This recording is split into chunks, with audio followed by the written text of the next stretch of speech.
Hello everyone, welcome to సుమలతాన్ YouTube channel. ఈరోజు మనం ఈ వీడియోలో సిక్స్త్ సైన్స్కి సంబంధించిన ఫస్ట్ అండ్ సెకండ్ లెసన్లోని ఇంపార్టెంట్ టాపిక్స్ అనేవి నేర్చుకుందాం ఫ్రెండ్స్. ఏవైతే ఇంపార్టెంట్ పాయింట్స్ ఉన్నావో అవి మాత్రమే నేను నోట్ చేశాను ఫ్రెండ్స్. అసలు స్కిప్ చేయకుండా మొదటి నుండి చివరి వరకు వీడియో అనేది చూడండి, ఖచ్చితంగా మీకు యూస్ఫుల్ అవుతుంది.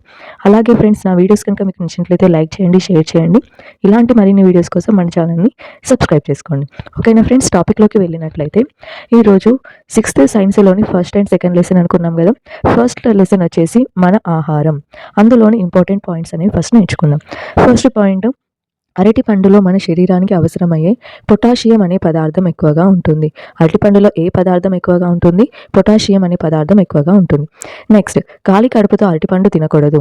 దానిలో ఉండే చక్కెర ప్రభావాన్ని తగ్గించడం కోసం ఏదైనా మాంసకృతులున్న పదార్థంతో కలిపి తినాలి. ఎప్పుడూ కూడా అరటిపండును మనం ఖాళీ కడుపున తినకుండా ఏదైనా మాంసకృతులున్న పదార్థంతో కలిపి తినాలి. ఎందుకంటే ఈ అరటిపండులో చక్కెర ప్రభావాన్ని తగ్గించడం కోసం మనం మాంసకృతులున్న పదార్థాన్ని కలిపి తినడం అనేది మేలు. కానీ ఖాళీ కడుపున అస్సలు అరటిపండు తినద్దు. ఒకవేళ తిన్నట్లయితే ఏం చేయాలి? ఏవైనా మాంసకృతులున్న పదార్థం కలిపి తినాలి. నెక్స్ట్, ఆహారాన్ని తయారు చేయడానికి ఉపయోగించే పదార్థాలను దినుసులు అంటాం. ఏంటిది? మనం ఒక ఆహార పదార్థం తయారు చేస్తున్నాం. ఫర్ ఎగ్జాంపుల్ పప్పు తయారు చేయడానికి మనం ఎలాంటి దినుసులు ఉపయోగిస్తాం? కందిపప్పు, ఆవాలు, జీలకర్ర, ఇవన్నిటిని ఏమంటాం? మనం దినుసులు అంటాము. ఓకేనా? నెక్స్ట్, చికోరి జీర్ణ వ్యవస్థకు, రక్త ప్రసరణ వ్యవస్థకు మేలు చేస్తుంది. చికోరి అనేది జీర్ణ వ్యవస్థకు మరియు రక్త ప్రసరణ వ్యవస్థకు మేలు చేస్తుంది. నెక్స్ట్, ఉప్పు అనేది ఒక ఖనిజం, సముద్రం నుండి లభిస్తుంది. ఉప్పు అనేది ఒక ఖనిజ పదార్థం, ఇది సముద్రం నుండి మనకు లభిస్తుంది. బీట్రూట్లో పిండి పదార్థాలు ఎక్కువ పరిమాణంలో ఉంటాయి కాబట్టి వాటిని తరచుగా తినడం అనేది మంచిది. బీట్రూట్ తీసుకోవడం అనేది మన శరీరానికి చాలా మంచిది, ఎందుకంటే బీట్రూట్లో పిండి పదార్థాలు ఎక్కువ పరిమాణంలో ఉంటాయి కాబట్టి. నెక్స్ట్, బిర్యానీ తయారు చేయడానికి వివిధ రకాల వంట దినుసులు, ఏలాకులు, లవంగాలు, దాల్చిన చెక్క, బిర్యానీ ఆకులు, నల్ల మిరియాలు మొదలగునవి ఉపయోగిస్తాం. వీటిని సుగంధ ద్రవ్యాలు అంటారు. సుగంధ ద్రవ్యాలు అంటే ఏంటివి అంటే ఏలాకులు, లవంగాలు, దాల్చిన చెక్క, బిర్యానీ ఆకులు, నల్ల మిరియాలు, ఇంకా మొదలగునవి ఉంటాయి కదా. అవన్నీ కూడా దేనికి సంబంధించినవి? సుగంధ ద్రవ్యాలకు సంబంధించినవి, అంటే మసాలావి. ఓకేనా? నెక్స్ట్, పాయసం తయారు చేయడానికి జీడిపప్పు, బాదం, కిస్మిస్ లాంటివి ఉపయోగిస్తాం. వీటిని ఏమంటామంటే ఎండిన పండ్లు, డ్రై ఫ్రూట్స్ అని అంటాం కదా. బాదం, కిస్మిస్, జీడిపప్పు, వీటిని మనం డ్రై ఫ్రూట్స్ అని అంటాం. సుగంధ ద్రవ్యాలు, డ్రై ఫ్రూట్స్ ఇచ్చే మొక్కలు కొన్ని ప్రాంతాలలో మాత్రమే పెరుగుతాయి. ఎక్కువ పరిమాణాల్లో లభించవు, అందుకే ఇవి చాలా ఖరీదుగా ఉంటాయి. సుగంధ ద్రవ్యాలైనా కానీ డ్రై ఫ్రూట్స్ అయినా ఇచ్చే మొక్కలు ఉంటాయి కదా, అవి అన్ని ప్రాంతాలలో పెరగవు, ఎక్కడో ఒకడ పెరుగుతాయి కాబట్టి ఇవి లభించడం కూడా చాలా కష్టం అవుతుంది. కాబట్టి వీటికి ఎక్కువ ఖరీదు అనేది ఉంటుంది. నెక్స్ట్, వేరుశెనగలో మాంసకృతులు సమృద్ధిగా ఉంటాయి. అయితే కొందరిలో ఇది అలర్జీ కలిగిస్తాయి, కొందరికి జీర్ణం కావు. వేరుశెనగలో మాంసకృతులు ఉంటాయి కానీ కొందరికి ఇవి పడవన్నట్టు, అంటే అలర్జీ కలిగిస్తాయి, లేకపోతే అవి అరగవు. నెక్స్ట్, వంట దినుసులు మొక్కలు, జంతువులు లేదా ఖనిజ లవణాల నుండి లభిస్తాయి. మన రాష్ట్రంలో భౌగోళిక శీతోష్ణ పరిస్థితులు వరి పండించడానికి ఎంతో అనుకూలంగా ఉండడం వలన మనం వరి ఎక్కువగా పండిస్తాము. రాజస్థాన్లో వరి కంటే ఎక్కువగా మొక్కజొన్నలు, సజ్జలు, గోధుమలు ఉత్పత్తి అవుతాయి. అందుకే రాజస్థాన్లో అన్నం బదులు చపాతీలు లేదా రొట్టెలు ప్రధానమైన ఆహారంగా ఉపయోగిస్తారు. అదే మన రాష్ట్రంలో చూసుకున్నట్లయితే వరి అనేది ఎక్కువగా పండుతుంది. అలాగే మన ప్రజలు అనేవారు ఎక్కువగా వరికి ప్రాధాన్యం అనేది ఇస్తారు. అలా కాకుండా రాజస్థాన్లో ఏమి ఎక్కువ ఉత్పత్తి అవుతాయంటే మొక్కజొన్నలు, సజ్జలు, గోధుమలు అనేవి ఎక్కువగా ఉత్పత్తి అవుతాయి. అందుకే వీళ్ళు అన్నం బదులుగా ఎక్కువగా చపాతీలు, రొట్టెలు అనేవి తీసుకుంటారు. నెక్స్ట్ ఫ్రెండ్స్, ఆహారం చేయడంలోని పద్ధతులు నేర్చుకుందాం. ఆహారం పద్ధతులు ఏమేమి ఉన్నాయంటే ఉడికించడం, ఆవిరిలో ఉడికించడం, పులియబెట్టడం, వేయించడం, ఎక్కువ నూనెలో వేయించడం, తక్కువ నూనెలో వేయించే పద్ధతులు. మనం ఆహారం తయారు చేసేటప్పుడు ఇటువంటి పద్ధతులను ఉపయోగిస్తాం. ఇటువంటి పద్ధతులను ఉపయోగించి ఎలాంటి ఆహారాన్ని తయారు చేస్తామో చూద్దాం. ఉడికించడం అంటే వేటిని ఉడికిస్తాం ఫ్రెండ్స్? బంగాళాదుంపలు, గుడ్లు, ఇంకా మొదలగునవి. ఆవిరిలో ఉడికించడం ఇడ్లీలు. ఓకేనా? నెక్స్ట్, పులియబెట్టిన పాలు లేదా పెరుగు, అలాగే ఇడ్లీ పిండి కూడా పులియబెడతాము. నెక్స్ట్, వేయించడం పల్లీలు, ఎక్కువ నూనెలో వేయించడం, పూరి, పకోడీ, బజ్జీలు ఏమైనా కానీ ఎక్కువ నూనెలో వేయించుతాం కదా, తక్కువ నూనెలో వేయించడం, చికెన్, చేపలు. చాపింగ్ మిక్సింగ్, చిన్న చిన్న ముక్కలుగా తరగడం మరియు కలపడం. కట్టింగ్ మిక్సింగ్, పెద్ద ముక్కలుగా కోసి కలపడం. నెక్స్ట్, ఉల్లిపాయలో ఉండే యాంటీ ఆక్సిడెంట్లు మనలను రోగాల బారి నుండి కాపాడే పదార్థాలు. వీటికి యాంటీ అలర్జిక్, యాంటీవైరల్, యాంటీహిస్టమిక్ గుణాలు ఉన్నాయి. ఉల్లిపాయలో ఎలాంటి ఈ పదార్థాలు ఉంటాయంటే యాంటీ ఆక్సిడెంట్ అనే పదార్థాలు ఉంటాయి. ఇవి మనల్ని రోగాల నుండి కాపాడతాయి. అలాగే ఇందులో ఎలాంటి గుణాలు ఉంటాయి అంటే యాంటీ ఎలర్జిక్, యాంటీవైరల్, యాంటీ హిస్టమిక్ అనే గుణాలు అనేవి ఉల్లిపాయలో ఎక్కువగా ఉంటాయి. చిలగడ దుంపలో రక్తాన్ని శుద్ధి చేసే పదార్థాలు కెరోటినాయిడ్లు మరియు యాంటీ ఆక్సిడెంట్లు అనేవి ఉంటాయి. చిలగడ దుంపలో రక్తాన్ని శుద్ధి చేసే పదార్థాలు ఉంటాయి. ఆ రక్తాన్ని శుద్ధి చేసే పదార్థాలలో కెరోటినాయిడ్లు మరియు యాంటీ ఆక్సిడెంట్లు అనేవి ఎక్కువగా ఉంటాయి. పొగపెట్టే విధానంకి మరొక పేరు వచ్చేసి తంపట వేయడం. ఏంటిది? పొగబెట్టే విధానానికి మరొక పేరు తంపట వేయడం.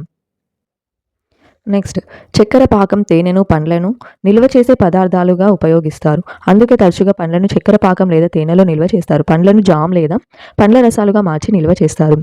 చక్కెర పాకం తేనెను పండ్లను చక్కెర పాకం మరియు తేనెను ఎందుకు ఉపయోగిస్తారు అంటే పండ్లను నిల్వ చేసే పదార్థాలుగా ఉపయోగిస్తారు. అందుకే తరచుగా ఏం చేస్తారు? పండ్లను చక్కెర పాకం లేదా తేనెలో నిల్వ చేస్తారు, లేకపోతే పండ్లను జామ్ లేదా పండ్ల రసాలుగా మార్చి నిల్వ చేస్తారు. నెక్స్ట్, టమాటాలో విటమిన్ సి అనే పదార్థం ఉంటుంది. విత్తనాల చుట్టూ ఉండే గుజ్జులో అధికంగా ఉంటుంది.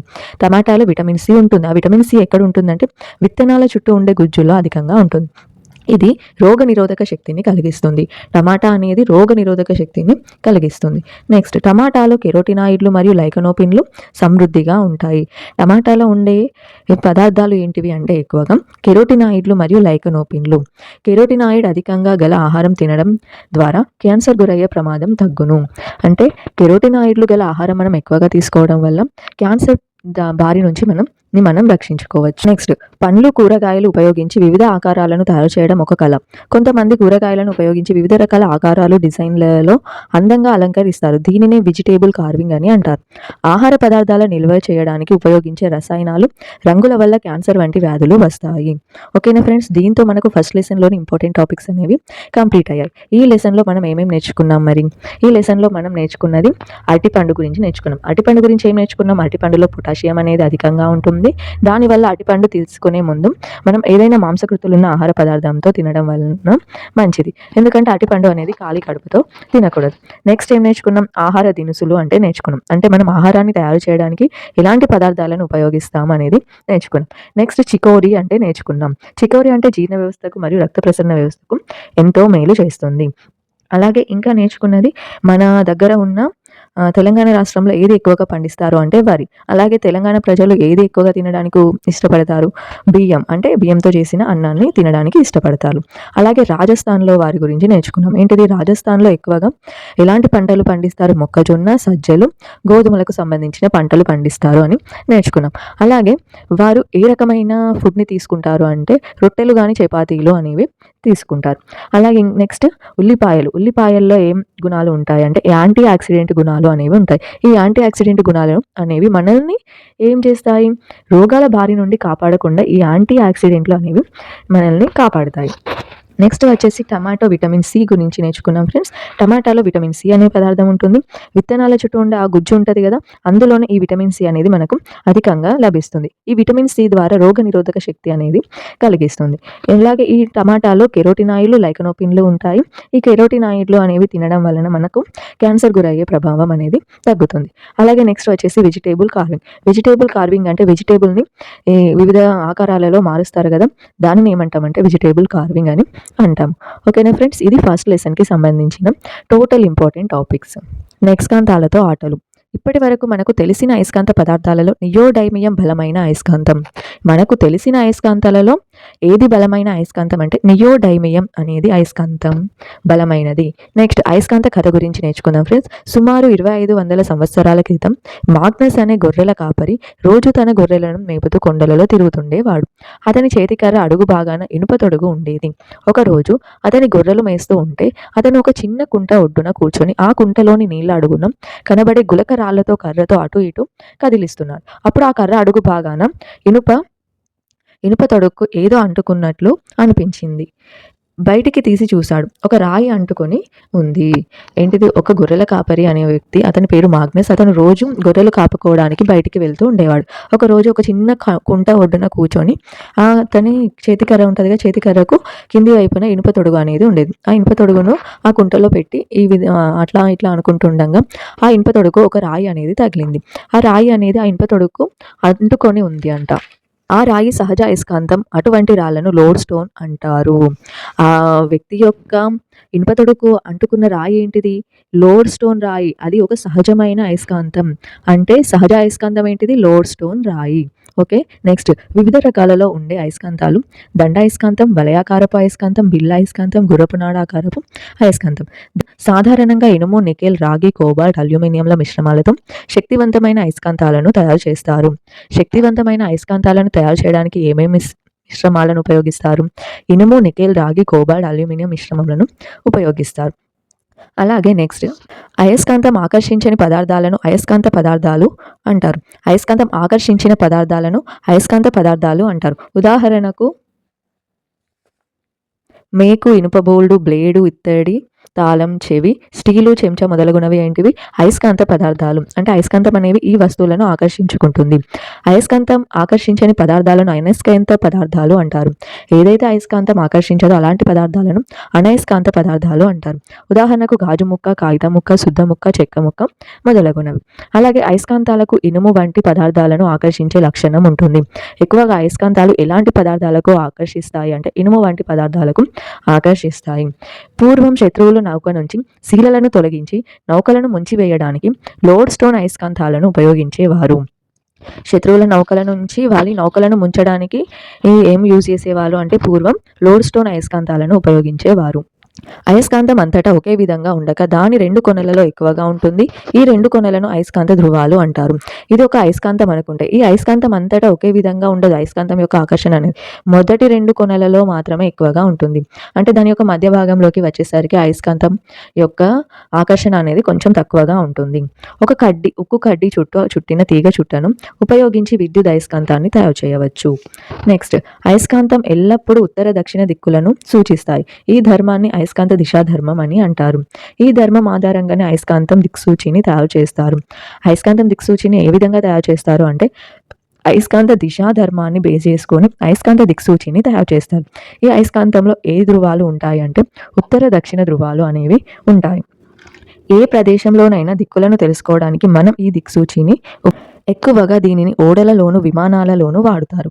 అదేవిధంగా పర్వతారోహకులు, మిలిటరీ జవాన్లు కూడా కొత్త ప్రదేశాలలో ప్రయాణించవలసిన మార్గపు దిక్కును తెలుసుకోవడానికి విరివిగా ఉపయోగిస్తారు. అయస్కాంత దిక్సూచిని వేరొక అయస్కాంతానికి దగ్గరగా ఉంచకూడదు. అయస్కాంత దిక్సూచిని మరొక అయస్కాంతానికి అస్సలు దగ్గరగా ఉంచకూడదు. జంతువుల కడుపులో పేరుకుపోయిన ఇనుపతీగ ముక్కలు, మేకులు తొలగించడానికి అయస్కాంత పరికరాలను ఉపయోగిస్తారు. జంతువు కడుపులో పేరుకుపోయిన ఇనుపతీగలను ముక్కలను కానీ మేకులను తొలగించడానికి అయస్కాంత పరికరాలను ఉపయోగిస్తారు. సజాతి ధృవాలు వికర్షించుకుంటాయి. అంటే మనం ఒక అయస్కాంతంలో రెండు కొనలు ఉంటాయి అనుకున్నాం కదా, అది ఉత్తర దక్షిణ కొనలని నేర్చుకున్నాం కదా. ఉత్తరం దక్షిణం ఉన్నప్పుడు వాటిని సజాతి ధృవాలు అంటారు. అవి వికర్షించుకుంటాయి. విజాతి ధృవాలు అంటే ఉత్తరం దక్షిణం ఇలా ఉన్నప్పుడు వీటిని విజాతి ధృవాలు అంటారు. అవి ఆకర్షించుకుంటాయి. సాధారణ అయస్కాంతాలను ఇనుము లేదా ఉక్కుతో తయారు చేస్తారు. వందల సంవత్సరాలకు పూర్వమే చైనా నావికులు అయస్కాంత దిక్సూచిని ఉపయోగించి సముద్ర ప్రయాణం చేసేవారు. భూమి యొక్క అయస్కాంత క్షేత్రం దండాయస్కాంతం మధ్య భాగంలో ఉండే అయస్కాంత క్షేత్రం వలె ఉంటుంది. భూమి యొక్క అయస్కాంత క్షేత్రం అనేది ఏ విధంగా ఉంటుంది అంటే దండాయస్కాంతం యొక్క మధ్య భాగంలో ఉండే అయస్కాంత క్షేత్రం వలె ఉంటుంది. అయస్కాంతానికి దగ్గరగా ఉండడం వల్ల ఒక అయస్కాంత పదార్థం అయస్కాంత ధర్మాన్ని పొందినట్లయితే దాన్ని అయస్కాంత ప్రేరణ అని అంటాం. భూ అయస్కాంత తీవ్రత శీతల ఫ్రిడ్జ్ అయస్కాంత తీవ్రత కన్నా 20 రెట్లు శక్తివంతమైనది. అంటే ఫ్రిడ్జ్ కన్నా భూ అయస్కాంత తీవ్రత అనేది 20 రెట్లు ఎక్కువగా ఉంటుంది. భూ కేంద్రంలో ఉండే ద్రవాల ప్రవాహాల వలన భూమి ఒక పెద్ద అయస్కాంతంగా పనిచేస్తుందని భావిస్తుంటారు. ఓకేనా ఫ్రెండ్స్, ఇవి సెకండ్ లెసన్కి సంబంధించిన ఇంపార్టెంట్ బిట్స్. అయస్కాంతం గురించి నేర్చుకున్నాం. సహజ అయస్కాంతాలు ఏ విధంగా పనిచేస్తాయి, అయస్కాంతాలకు ఎన్ని ధృవాలు ఉంటాయి అనేది మొత్తం అన్ని ఇంపార్టెంట్ పాయింట్స్ అనేవి నేను ఇక్కడ రాశాను ఫ్రెండ్స్. ఓకేనా ఫ్రెండ్స్, ఇంతటితో ఈ వీడియో అనేది పూర్తయిపోయింది. నా వీడియో కనుక మీకు నచ్చినట్లయితే లైక్ చేయండి, షేర్ చేయండి. ఇలాంటి మరిన్ని వీడియోస్ కోసం మన ఛానల్ని సబ్స్క్రైబ్ చేసుకోండి. అలాగే ఈ 2 లెసన్స్కి సంబంధించి ఏమైనా డౌట్స్ అనేవి ఉంటే నాకు ఖచ్చితంగా మెసేజ్ చేయండి. Okay, thank you.